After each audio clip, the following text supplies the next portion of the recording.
Hi everyone, welcome to the Ashley Barlow Company podcast. I'm Ashley Barlow, your host. If you are a parent, a teacher, or someone who works at a school, or you're a community member, a volunteer, or a staff member at an organization that supports people with special education plans, a coach, a tutor, or even a grandparent, you're in the right place. Sit back with an ice cold glass of lemonade, put on your walking shoes and grab some headphones, roll down the windows and cruise. Ready, set, go. Educate, advocate, collaborate. Welcome back to another episode of Special Education Advocacy with Ashley Barlow. I'm Ashley Barlow, and I'm so happy you're here. Last week, I talked to you about the United States Department of Education's policy documents. And the response that I got from you guys was so overwhelming that I actually bumped an episode that I had to do for you this week that was on behavior supports, and I scooched this one in front of it.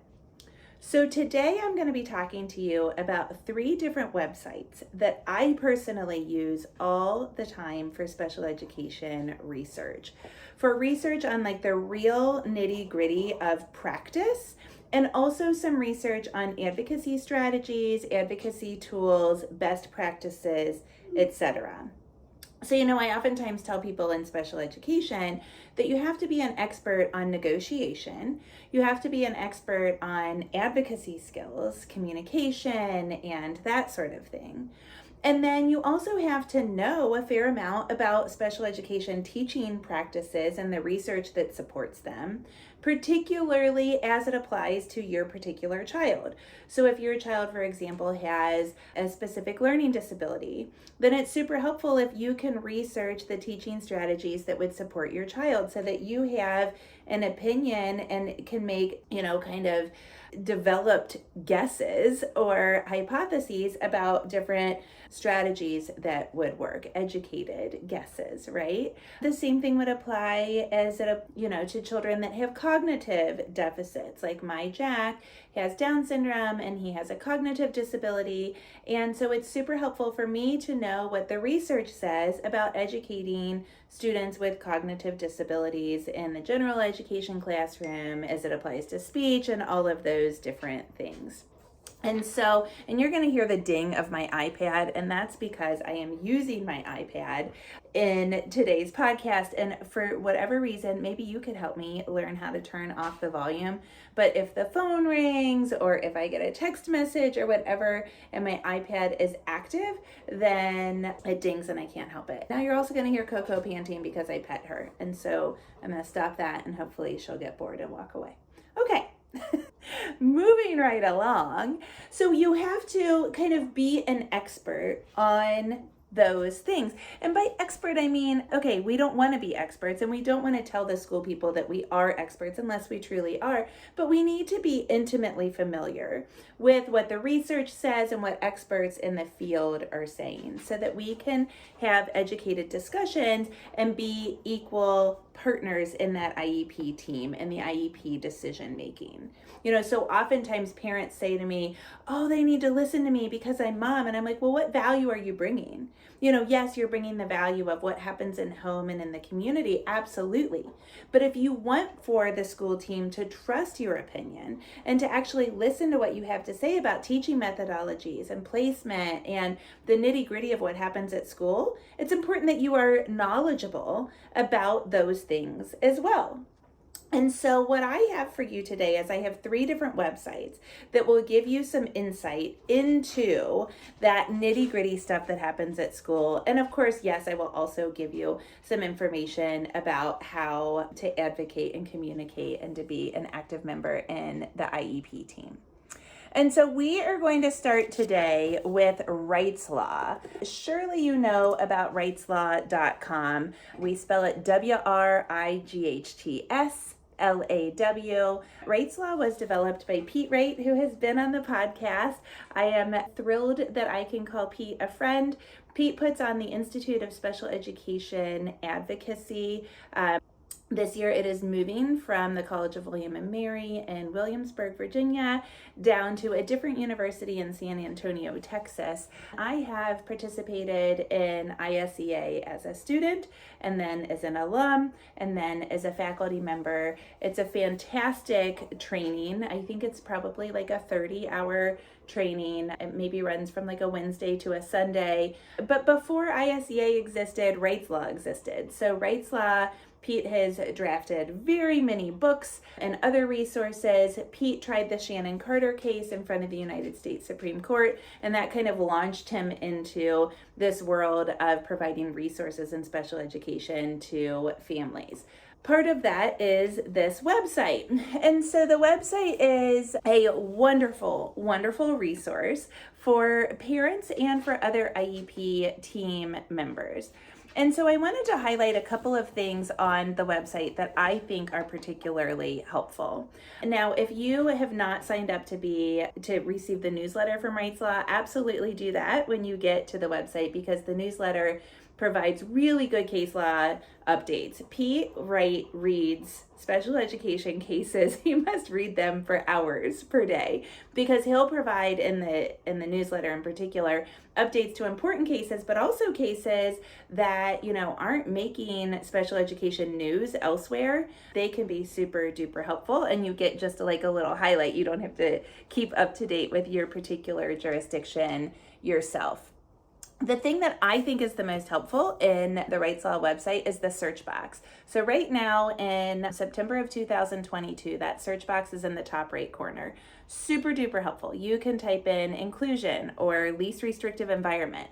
By the way, when you're searching, if you want to search a multi-word phrase like least restrictive environment, put that in quotes, because otherwise you're going to get every article on this entire site that has the word least, the worst restrictive, or the word environment. What you want is every article with the phrase least restrictive environment.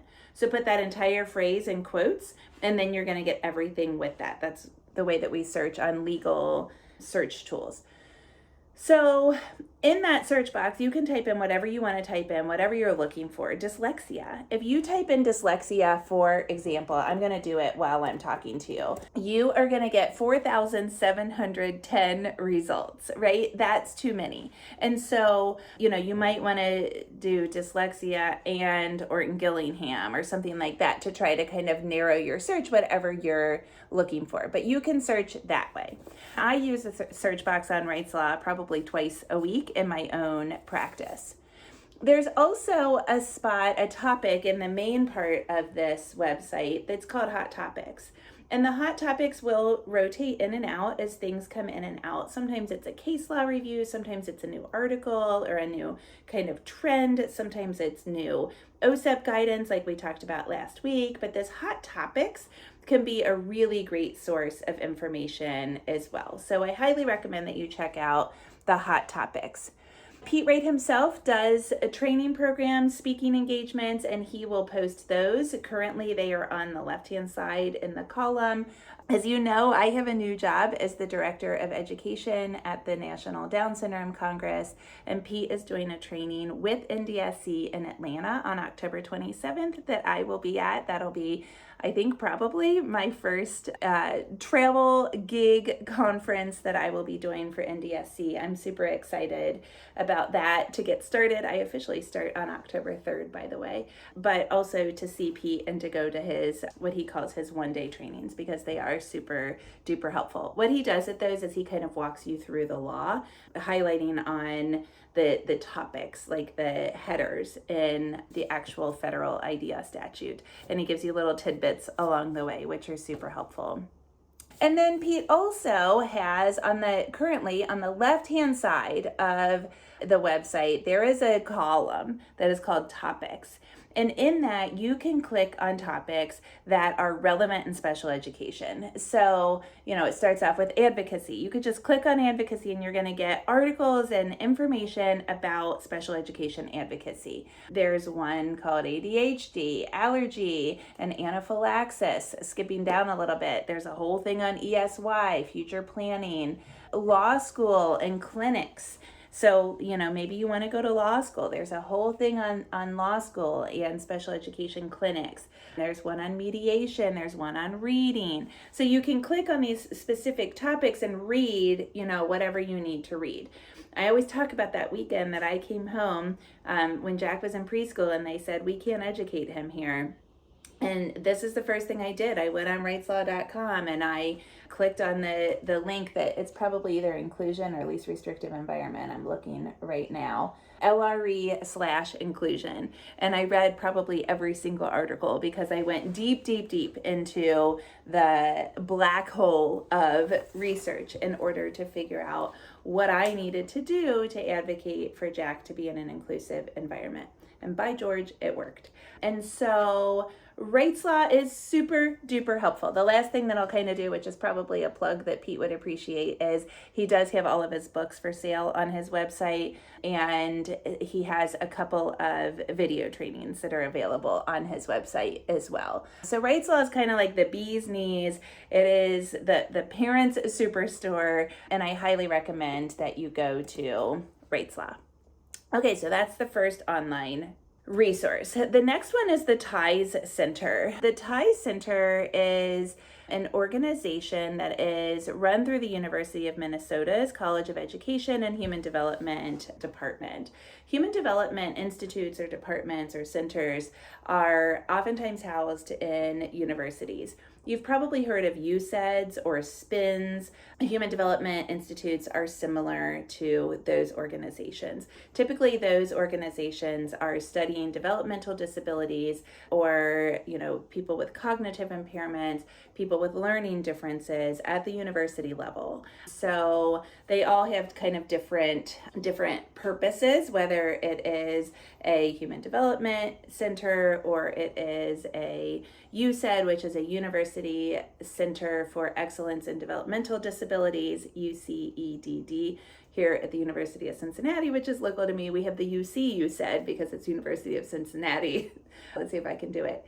University Center of Excellence in Developmental Disabilities. That's a lot, but we have UCED, which I always think is funny. And then SPIN, which is a parent network, information for parents. And so, depending on what your state has, your state might have a combination. I'm really lucky where I live. We have our UCED at the University of Cincinnati. Kentucky's SPIN is pretty helpful. Our ACLU does a lot for people with developmental and other learning developmental disabilities and other learning disabilities. And the University of Kentucky's Human Development Institute is one of the more highly regarded ones in the country. So we're really lucky locally, but we are all really lucky in the country and elsewhere, honestly, because organizations like the TIES Center put this stuff out on the internet, which helps significantly.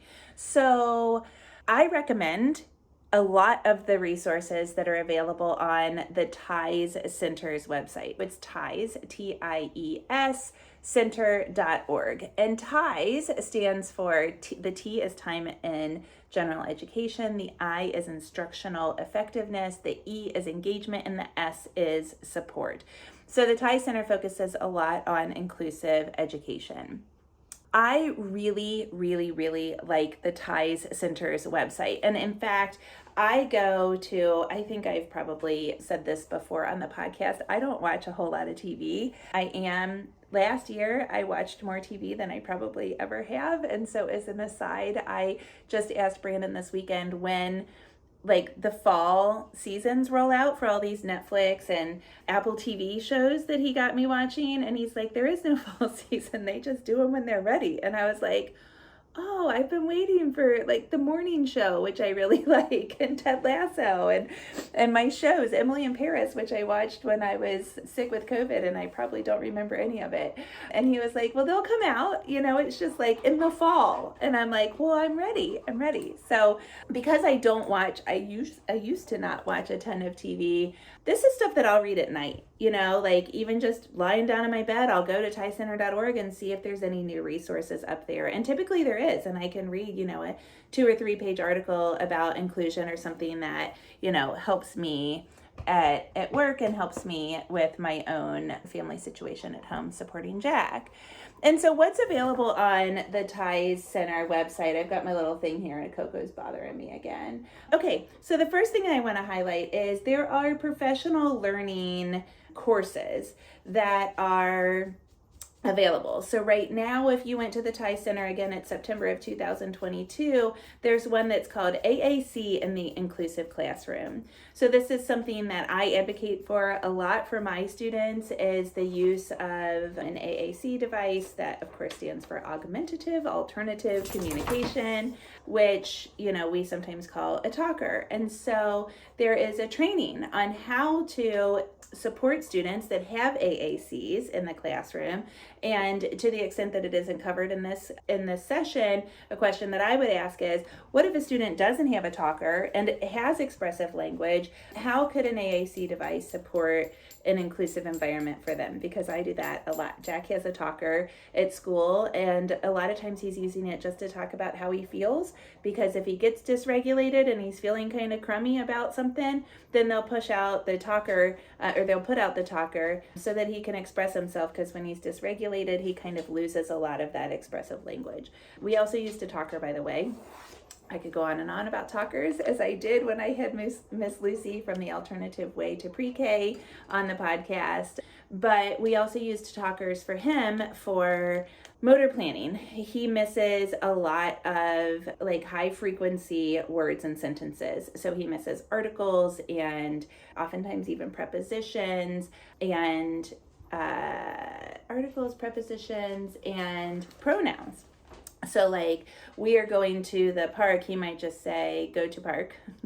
And so he knows that the sentence is, we are going to the park. And if we get out his talker, he's more likely to hit everything and to get the sentence, because it slows him down and it makes him think about the way that the sentence is actually formed. And so we used it for the motor planning that's included in expressive language. So the first thing on the Ties Center website that I want to highlight is the professional learning opportunities, which are probably geared more towards teachers, but would be super helpful for parents to go to as well. And if you are a teacher, you can get continuing education credits for those. Then there's also really helpful articles. And like I said, this is what I'm listening to or reading when I am lying in bed at night. I know I live a very exciting life here at the Barlow household. So right now there's one that is on the first page that's called Creating Communities of Belonging for Students with Significant Cognitive Disabilities.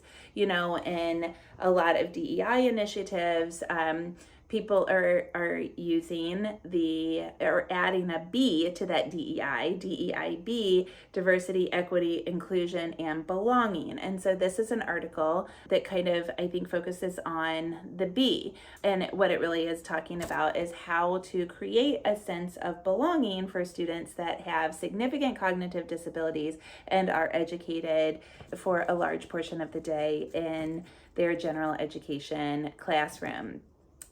It's got this beautiful, I have not read this article yet. I just pulled it up today so that I could make the podcast really fresh. I bookmarked it so that I can go back and read it for you, or read it for myself. But it has this really beautiful kind of cog looking visual with all these different things that need to be included for a student to feel belonging in their environment. And I did think it was worth reading. So again, I bookmarked that one.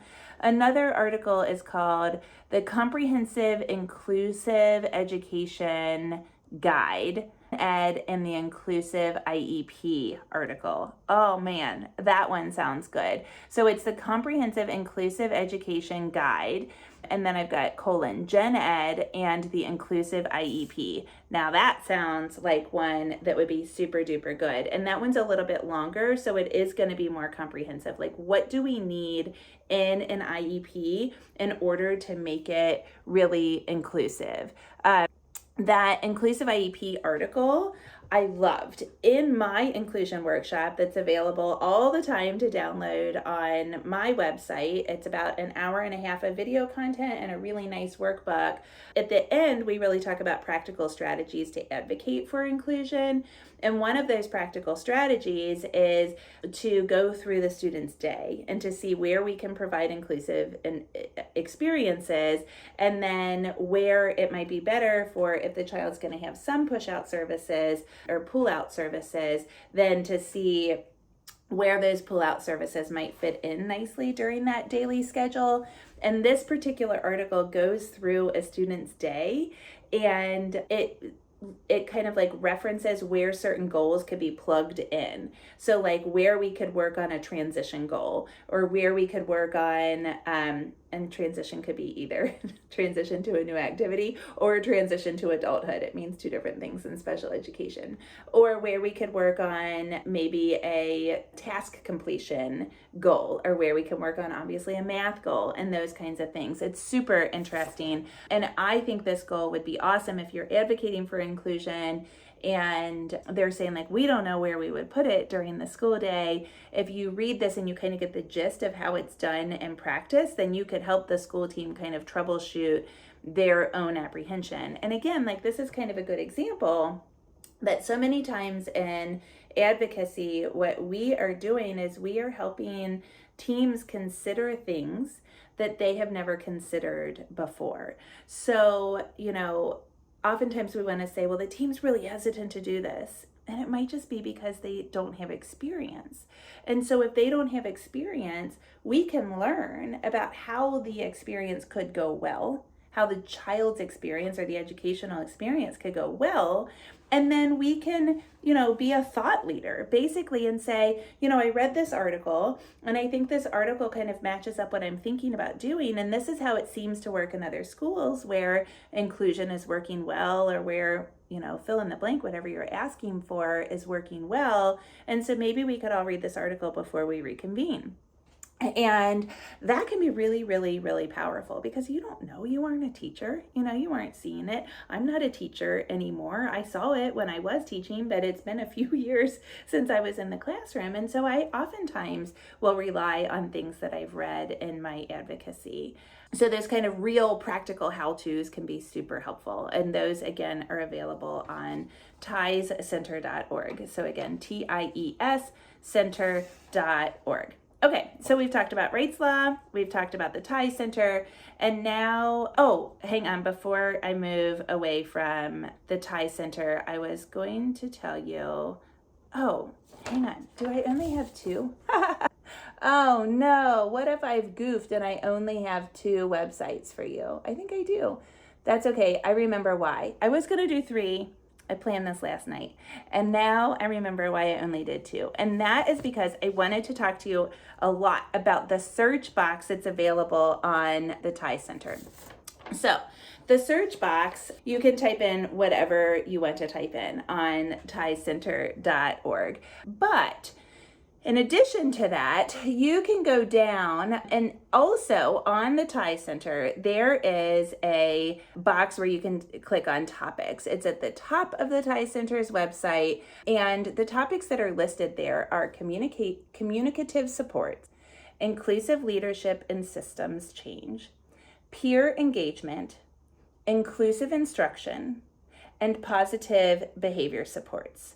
And so if, for example, you were to click on, communicative supports, you're going to see that there are two different drop downs. There's one that's called communicative supports overview.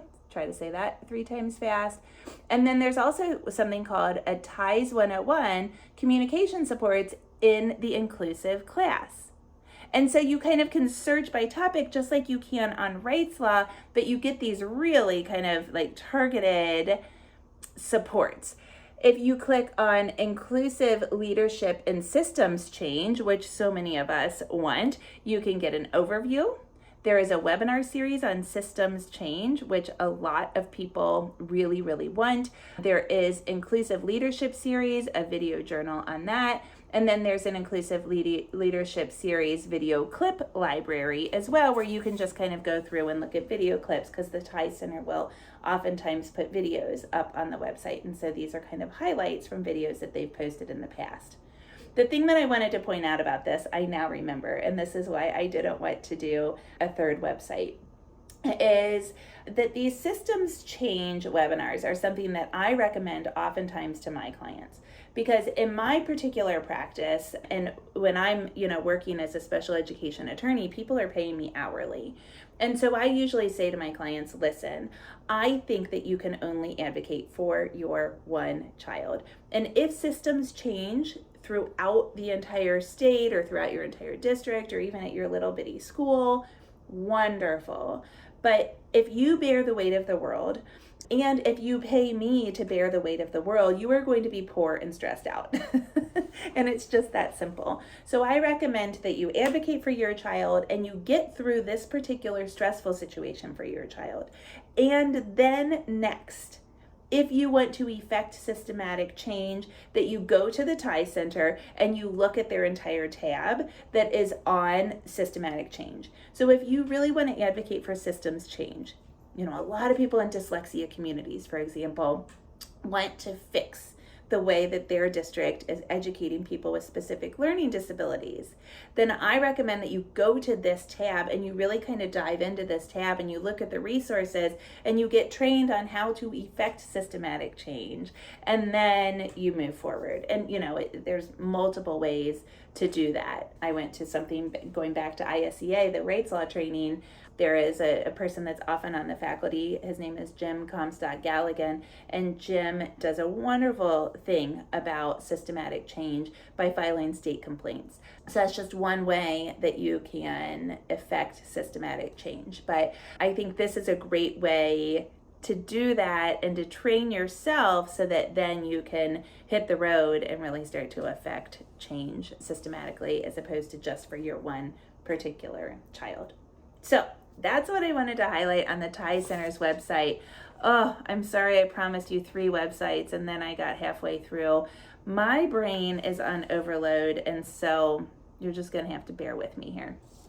Okay, I will see you next week, same time, same place, for another episode of Special Education Advocacy with Ashley Barlow. I think I did promise you that we would start to have more guests on. As you know now, it has been a really busy summer with all of us getting COVID and kind of pushing everything back. But now the secret's out of the bag because I've accepted this new position with NDSC, and you know that I have been working really hard to wrap up a lot of things at my law firm. I had 85 active clients on my roster when I was approached about taking this job. I don't know, it was like a 5 or 6 week kind of figure out between NDSC and me to, figure out if this would work for both of us. And so I've been trying to whittle down from 85, and my goal is to have between 5 and 12 active clients at a time at the law firm. So as you can imagine, I've been doing a lot. That's why things are a little scattered, why I haven't been super present or consistent on social media. But we're chugging right along, and I officially transitioned to the new job on October 3rd, and then hopefully we'll be more consistent. But I do have some interviews scheduled, and I have some interviews that I've done, and they're on the publication schedule here. So things will be back to normal before you know it. Thanks for hanging in here with us, and I will see you next week, same time, same place.